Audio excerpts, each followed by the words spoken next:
5 number प्रश्न पर ध्यान दीजिए।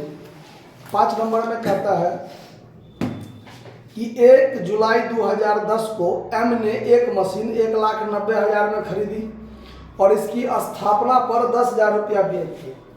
अब देखिए 1,90,000 में खरीदे हैं, स्थापना पर 10,000 खर्च किए हैं, तो उसी मशीन में वो 10,000 जुट जाएगा। मतलब मशीन का दाम 2 लाख हो जाएगा।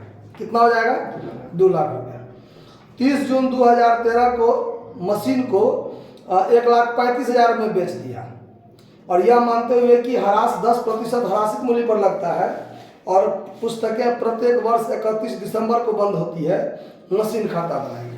तो देखिए मशीन खाता जब हम यहाँ बनाएंगे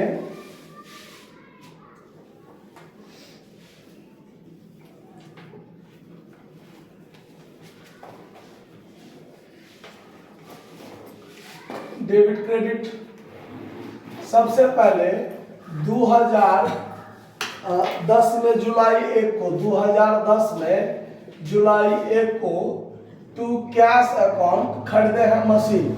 कितना में खरीदे हैं? 2 लाख में खरीदे हैं। यानी 1,90,000 में खरीदे हैं, 10,000 उस पर खर्च किए हैं स्थापना पर मान लीजिए, तो टोटल खर्चा हो गया 2 लाख। तो टू कैश अकाउंट या टू बैंक अकाउंट भी आप लिख सकते हैं, ठीक है। यहाँ पर 2 लाख रुपया हो गया। और बीच में 2013 में जाकर के बेचे हैं, तो 2010, 2011, 2012 में कोई लफड़ा नहीं है। तो अब यहाँ तक तो हमको हरास लगाकर सीडीबीडी करते जाना है और कोई काम नहीं है। चलिए, तो 2010 में दिसंबर 31 को डिप्रिसिएशन लगाएंगे। तो बाय डिप्रिसिएशन अकाउंट क्या महीना का? जुलाई से दिसंबर 31, 6 महीना का। 2 लाख का 10% 20,000 पूरे साल का, तो 6 महीने का कितना? 10,000। तो 10,000 यहाँ डिप्रिसिएशन लगा दीजिए। तो फिर यहाँ पर बचेगा, जो बचेगा वो सीडी हो जाएगा। तो यहाँ 2 लाख 2 लाख 2 लाख में से 10,000 घट जाएगा, 1,90,000। ये बच जाएगा बाय बैलेंस सीडी। फिर 2011 जनवरी 1 को टू बैलेंस बीडी कर लेंगे, 1,90,000। अब 2011 दिसंबर 31 तक कोई माथापेची नहीं, बाय डिप्रिसिएशन पूरे साल का। तो पूरे साल का किस मूल्य पर? 1,90,000 मूल्य पर। मतलब अस्थायी किस्त विधि रहता तो 2 लाख पर लगाते हर साल ह्रास, लेकिन क्रमागत ह्रास विधि है तो ये जो सीडी बचता है ना, तो हर एक साल जो सीडी बचेगा और वो सीडी जब अगले साल बीडी होगा उस बीडी पर ह्रास लगेगा, क्रमागत ह्रास विधि में। ये बात ध्यान रखना है।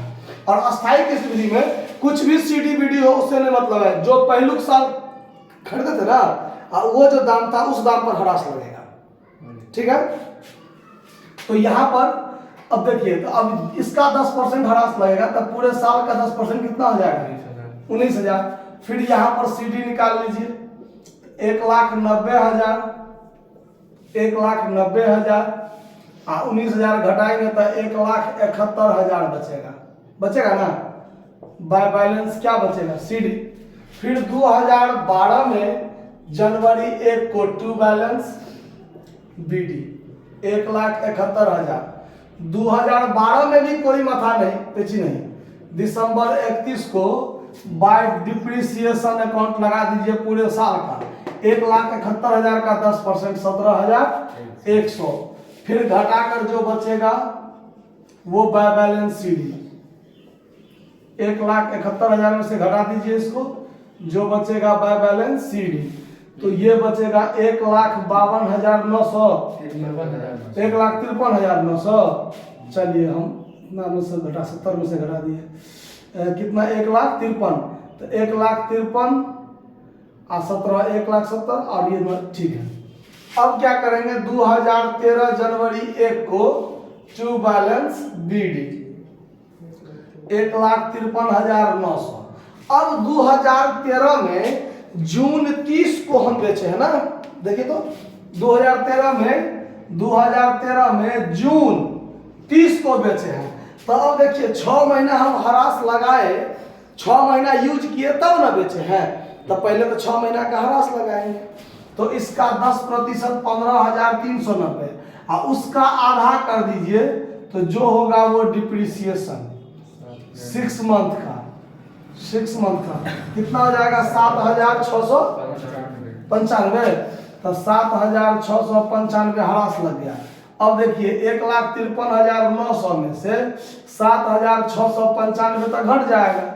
तो घटाने पर कितना बचता है, कितना बचता है घटाने? 1,46,205।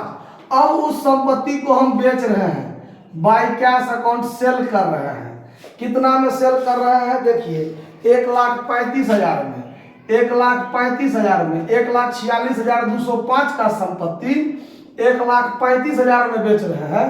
तो हमको 11,205 रुपया का क्या हो रहा है, लॉस हो रहा है ना। आया बात समझ में? 1,53,900 का संपत्ति था, 6 महीना का ह्रास कट गया तो 7,695। अब दाम बचा 1,46,205। अब वो संपत्ति को 1,35,000 में बेच रहे हैं तो 11,250 नहीं 205 होगा। लिखने के लिए 205 बोले हैं, बोलने के लिए लिख दिए 250। 11,205 रुपया क्या हो जाएगा, मेरा लॉस हो जाएगा। तो ये 11,205 रुपया लॉस कर दीजिए by PL account loss on sales. ये लॉस ऑन सेल्स हुआ है, ठीक है। तो 11,000 समझिए हो गया। अब आपका बात खत्म हो गया। ये जो 1,53,900 का था तो इधर भी 1,53,900 होगा। उसी में से ना ये ह्रास लगा, ये हुआ बेचे हैं और ये लॉस हुआ। तो यहाँ पर सीडी बचने की कोई चांस नहीं है। तो ये सवाल आपका बनकर तैयार हो गया, इसको आप नोट कर लीजिए, ठीक है।